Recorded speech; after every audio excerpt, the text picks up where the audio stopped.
Hello everybody, welcome back. Lionel Messi এই মুহূর্তে অনেক ভালো ফ্যান্টাস্টিক একটা শেপে আছে। তার বার্থডে গেছে গতকালকে 24 জুন। আহ, এই মুহূর্তে টিমের সাথেই অবস্থান করতেছে। গতকালকে ট্রেনিং করে নাই, তাকে অফ দেওয়া হয়, বাকি সবাই ট্রেনিংয়ে ছিল। আজকের নিউজটা সে খুবই ভালো শেপের মধ্যে আছে। আমরা দেখতেছি যে টিমের সাথে তার অবস্থানটা, সবার সাথে তার ফটো, আমরা ছবি এবং ফটো সব কিছুই আমরা লক্ষ্য করছি ভিডিও। তো যেহেতু সে খুব ভালো একটা অবস্থানে রয়েছে সেই শেপের মধ্যে, সেক্ষেত্রে আমরা আহ, বাড়তি যেই এক্সপেকটেশন সেটা আমরা রাখতে পারি। এইভাবে চলমান থাকলে নকআউট স্টেজগুলো আসতেছে, এখানে তার কাছ থেকে পারফর্ম পাওয়া যাবে। সে যদি ফিট থাকে, দ্যাটস এনাফ। ফিট থাকলেই মাঠের মধ্যে থেকে পারফর্ম আসবে।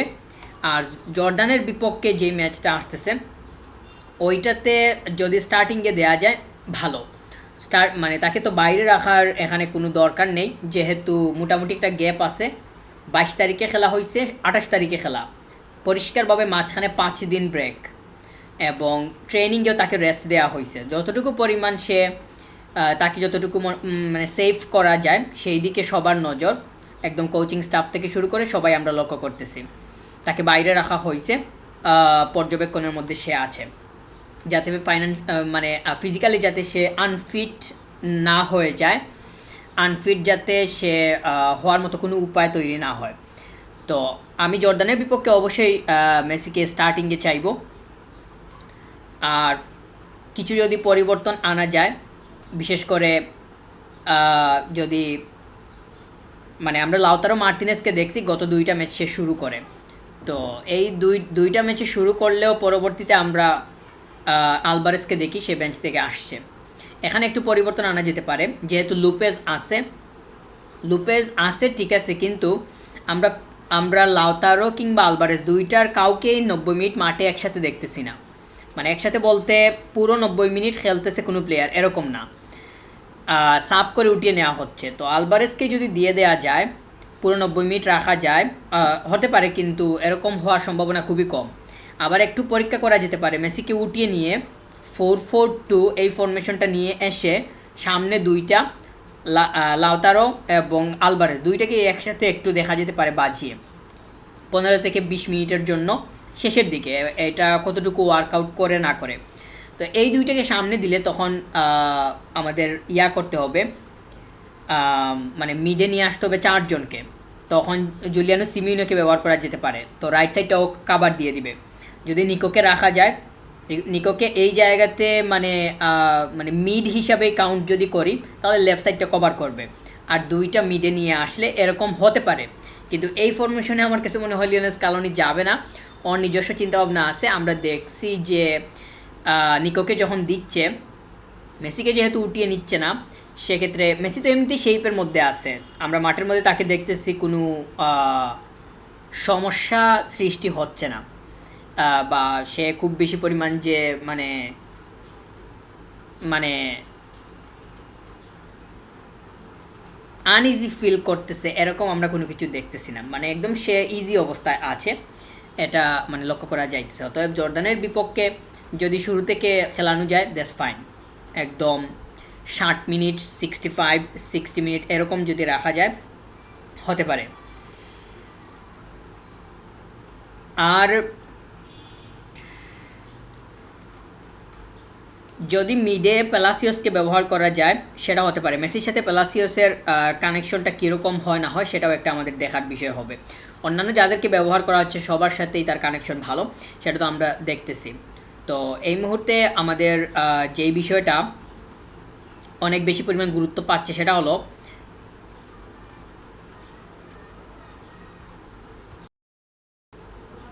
মেসি যাতে ফিট থাকে, এইটা অনেক বেশি পরিমাণ গুরুত্ব পাচ্ছে। সে যাতে একদম ভালো অনুভব করে, কোনো ধরনের রিস্ক রিস্ক সব ধরনের রিস্ক ফ্রি থাকে, এটাই লক্ষ্য করা যাইতেছে। আমরা দেখতেছি একদম কোচিং স্টাফ সবাই এইটার উপরে নজর দিচ্ছে। That's fine. তাকে সে যদি মাঠের মধ্যে, আমাদের যেই পরিকল্পনা, আমরা দেখতেছি যে লিওনেল স্কালোনি যেভাবে চিন্তা করতে পছন্দ করে সেটা হচ্ছে match by match. Match by match কীভাবে আগানো যায় এই বিষয়টা তার অনেক বেশি পরিমাণ নজরে থাকে, এইটা আমরা সর্বদা লক্ষ্য করি। তাছাড়া গত প্রেস কনফারেন্সে মানে ম্যাচ শেষে মেসি যখন কথা বলে তখনও আমরা লক্ষ্য করছি যে তার কথার মধ্যে যেই টনটা আছে সেটা হলো ম্যাচ বাই ম্যাচ আগানোর যে পরিকল্পনা। তো এভাবে যদি চিন্তাটা থাকে সেক্ষেত্রে মেসিকে সব সময় প্রয়োজন, প্রতিটা ম্যাচে প্রয়োজন, আমরা সেটা অবশ্যই লক্ষ্য করবো। আর আমরা দেখতেছি যে সে যেহেতু একদম মুডে আছে ভালো পারফর্ম দেওয়ার, সেক্ষেত্রে জর্দানের বিপক্ষে তাকে বেঞ্চে রাখার কোনো মানেই হয় না। যেহেতু পাঁচটা স্কোর করে ফেলছে, স্কোর যে অনেক বেশি পরিমাণ করতে হবে বুড়ি এটা আসলে মনে করতেছি না নির্দিষ্ট প্লেয়ারের কাছ থেকে, যদি সেটা সম্ভব হয়। এবং অবশ্যই আমরা উপভোগ করতেছি 3টা প্রথম ম্যাচে, তারপরে 2টা, 5 টিম গোল হয়েছে 5টা একটা প্লেয়ারের কাছ থেকে আসছে। তো আমি আমার কনসার্নের বিষয়টা গত ভিডিওতে বলছি, এই মুহূর্তে এটা বলবো না, শুধু বলবো যে অন্যদেরও স্কোর করা প্রয়োজন, বিশেষ করে নাম্বার 9 পজিশনের। তো মেসির উপরে সম্পূর্ণ একদম 100% তো স্কোরিংটা মানে দিয়ে দিলে এটা তো আসলে কিভাবে হয়, যেহেতু ম্যাচ বাই ম্যাচের পরিকল্পনা সেক্ষেত্রে তাকে প্রতিটা ম্যাচে দরকার। আর যেহেতু কম্পিটিশন আছে, আমরা দেখতেছি যে আর্লিং হল্যান্ড থেকে শুরু করে কিলিয়ান এমবাপ্পে, ভিনিসিয়াস জুনিয়র সেও এসে অ্যাড হয়েছে, তাদের সবার 4টা করে স্কোর, মেসি শুধু 5টা। জর্দানের বিপক্ষে যদি সে আরও 2টা স্কোর করতে পারে তাহলে 7টা হয়ে যাবে, হিউজ, অনেক বেশি পরিমাণ। 3 ম্যাচে 7 গোল এটা এত সাধারণ বিষয় না, মেসি বলেই সম্ভব, বা আমরা মেসি বলেই হয়তো ধারণা করতেছি যে এটা হতে পারে। তো জর্দানের বিপক্ষে যদি 60 মিনিট মাঠের মধ্যে থাকে তাহলে হতে পারে।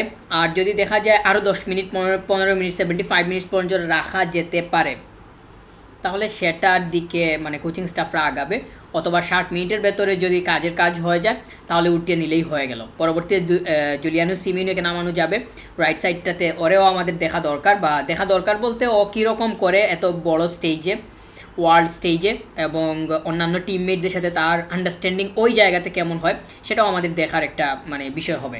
তাকে আমরা আগে দেখছি ব্রাজিলের এগেনস্টেও তার স্কোর আছে, আমরা দেখছিলাম যে যখন 4-1 ব্রাজিলকে বিট করা হয় ওইখানে তার স্কোর ছিল, ওই ম্যাচটাতে সে ভালো করছে।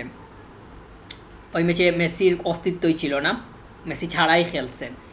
তো জুলিয়ানো সিমিনোকে দেওয়া যেতে পারে মেসিকে উঠিয়ে, স্কোর যদি মানে 60 মিনিট রাখলেই এনাফ, এই সময়ের ভেতরে যতটুকু যা কভার করা যায়। ম্যাচ বাই ম্যাচ আগানোর পরিকল্পনা, অতএব সামনের ম্যাচটাতে রিস্ক নেওয়ার কোনো দরকার নেই, এটা এমনিতেই আমাদের পরের রাউন্ড কনফার্ম। তাহলে নকআউট স্টেজে যেই ম্যাচ আসতেছে ওইখানে একদম 100% এনার্জি দিয়ে খেলতে হবে, আর এরপরে ওইটা শেষ করার পর তারপরে আমরা পরের চিন্তা করব। তো রিটাচ হবে কি না সেটা আসলে সময় বলবে, আমাদের অপেক্ষার প্রয়োজন। ম্যাচ বাই ম্যাচ আগানোর যে বিষয়টা একদম কোচিং স্টাফ থেকে শুরু করে দলের প্লেয়ারদের কাছ থেকে কথা আসতেছে, এই ধরনের মানসিকতা আমাদেরও রাখা দরকার, বা তারা যেভাবে বলতেছে যেই সুর নিয়ে যেই টন নিয়ে, এইটার বাইরে গিয়ে তো আসলে আমরা বলতে পারি না।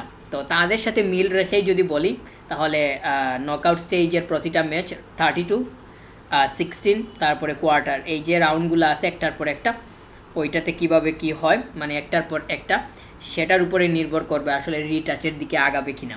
অবশ্যই সেটা যদি হয় দ্যাটস ফাইন, না হলেও যে খুব বেশি পরিমাণ মন খারাপ করবো সেটা না, কিন্তু অবশ্যই টিমের কন্ডিশন আমরা দেখতেছি ভালো, তাহলে যেভাবে বলা হচ্ছে ম্যাচ বাই ম্যাচ সেটার জন্যই আমরা অপেক্ষা করতেছি, ওইটা যাতে বাস্তবে ঘটে। Thank you very much, subscribe.